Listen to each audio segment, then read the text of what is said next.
और रोजगार के नए अवसर सृजित करने के लिए हम अपने तटवर्ती इलाकों में नारियल, चंदन, कोको, काजू जैसे उच्च मूल्य वाली फसलों को सहायता प्रदान करेंगे। पूर्वोत्तर में अगर के पेड़ों और हमारे पर्वतीय क्षेत्रों में बादाम, अखरोट और खुमानी जैसे गिरीदार फलों को भी सहायता प्रदान करेंगे। भारत विश्व में सबसे बड़ा नारियल उत्पादक देश है। 10 मिलियन किसानों सहित लगभग 30 मिलियन लोग अपनी आजीविका के लिए नारियल पर निर्भर हैं। नारियल उत्पादन में प्रतिस्पर्धा बढ़ाने के लिए मैं नारियल संवर्धन योजना का प्रस्ताव रखती हूं, ताकि विभिन्न पहलों के माध्यम से उत्पादन और उत्पादकता को बढ़ाया जा सके, जिसमें नारियल उगाने वाले प्रमुख राज्यों में पुराने और गैर उत्पादक नारियल के पेड़ों के स्थान पर नए सैपलिंग, पौधे, किस्में लगाना शामिल है। भारत को कच्चे काजू और कोको उत्पादन तथा प्रसंस्करण में आत्मनिर्भर बनाने और निर्यात प्रतिस्पर्धा में वृद्धि करने तथा वर्ष 2030 तक भारतीय काजू और भारतीय कोको को प्रीमियम वैश्विक ब्रांड के रूप में बदलने के लिए भारतीय काजू और कोको के लिए समर्पित कार्यक्रम का प्रस्ताव किया जाता है। चंदन की लकड़ी भारत की सामाजिक और सांस्कृतिक विरासत से घनिष्ठता से जुड़ी हुई है। भारतीय चंदन लकड़ी के परितंत्र की गरिमा को पुनर्स्थापित करने हेतु इसके विशेष रूप से उत्पादन और कटाई उपरांत प्रसंस्करण को प्रोत्साहित करने के लिए हमारी सरकार राज्य सरकारों के साथ मिलकर काम करेगी।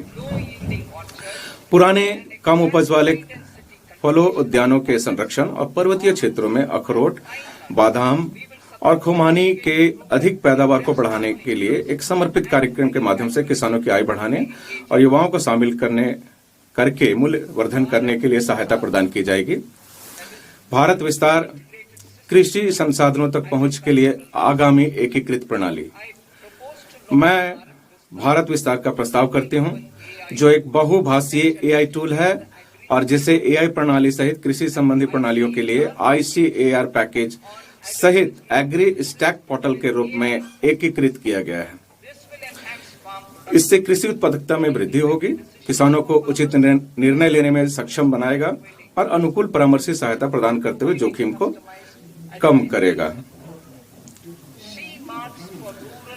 ग्रामीण महिला प्रेरित उद्यमों के लिए शी मार्ट लखपति दीदी कार्यक्रम की सफलता से आगे बढ़ते हुए मैं महिलाओं को ऋण आधारित आजीविका से उद्यमों का स्वामी बनाने के लिए अगला कदम उठाने में मदद करने का प्रस्ताव करती हूं। संवर्धित और नवाचार वित्त पोषित लिखतों के माध्यम से क्लस्टर स्तरीय संघों के भीतर सामुदायिक स्वामित्व वाले खुदरा आउटलेट के रूप में स्व सहायता उद्यम शी मार्ट स्थापित किए जाएंगे। दिव्यांगजन सशक्तिकरण, दिव्यांगजन कौशल योजना, IT, ABGC क्षेत्र, आतिथ्य और खाद्य एवं पेय क्षेत्र, कार्य उन्मुखी तथा प्रक्रिया आधारित भूमिका प्रदान करते हैं, जो दिव्यांगजनों के लिए उपयुक्त है। हम प्रत्येक दिव्यांग समूह के लिए उद्योग संगत और अनुकूल विशिष्ट प्रशिक्षण के माध्यम से सम्मानजनक आजीविका के अवसर सुनिश्चित करेंगे। दिव्यांग सहारा योजना सभी पात्र दिव्यांगजनों के लिए उच्च गुणवत्ता वाले सहायक उपकरणों तक समय से पहुंच एक मूलभूत आवश्यकता है।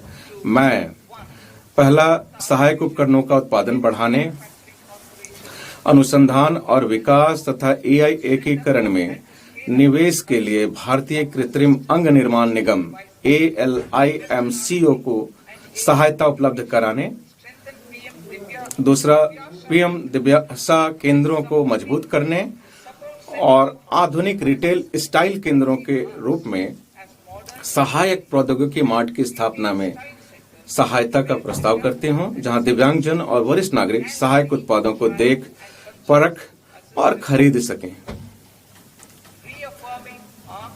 मानसिक स्वास्थ्य और ट्रॉमा केयर के लिए हमारी वचनबद्धता की पुनः पुष्टि। उत्तर भारत में मानसिक स्वास्थ्य के लिए कोई राष्ट्रीय संस्थान नहीं है, इसलिए हम निमहांस 2 की स्थापना करेंगे और रांची तथा तेजपुर में राष्ट्रीय मानसिक स्वास्थ्य संस्थानों का क्षेत्रीय शीर्ष संस्थानों के रूप में उन्नयन भी करेंगे। आपातकालीन स्थिति में परिवारों, विशेष रूप से गरीब और कमजोर लोगों को अप्रत्याशित व्यय का सामना करना पड़ता है। हम 50% जिला अस्पतालों में आपातकालीन और ट्रॉमा केयर केंद्रों की स्थापना करके इन क्षमताओं को सुदृढ़ करेंगे और उन्हें बढ़ाएंगे।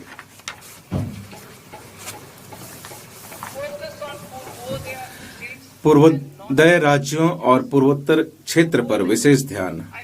पूर्वोदय, मैं दुर्गापुर में बेहतर संपर्क लोड के साथ एकीकृत पूर्वी तट औद्योगिक कॉरिडोर के विकास, 5 पूर्वोदय राज्यों में 5 पर्यटन स्थलों के निर्माण और 4000 ई बसों के प्रावधान का प्रस्ताव करती हूं।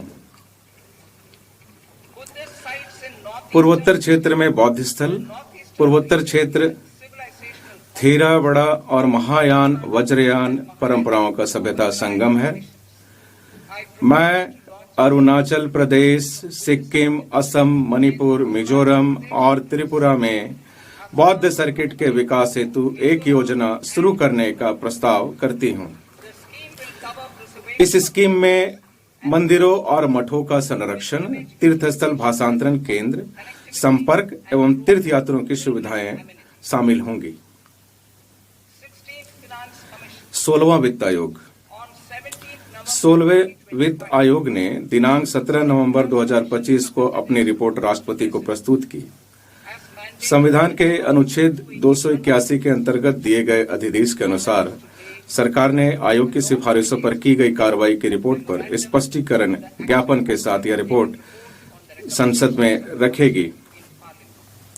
सरकार ने, माननीय अध्यक्ष महोदय, इस सत्र की शुरुआत के साथ आप उसकी अनुमति देंगे, मैं उम्मीद करती हूँ। सरकार ने 41% की दर पर अंतरण के ऊर्ध्व हिस्से को बनाए रखने संबंधी आयोग की सिफारिश को स्वीकार कर लिया है।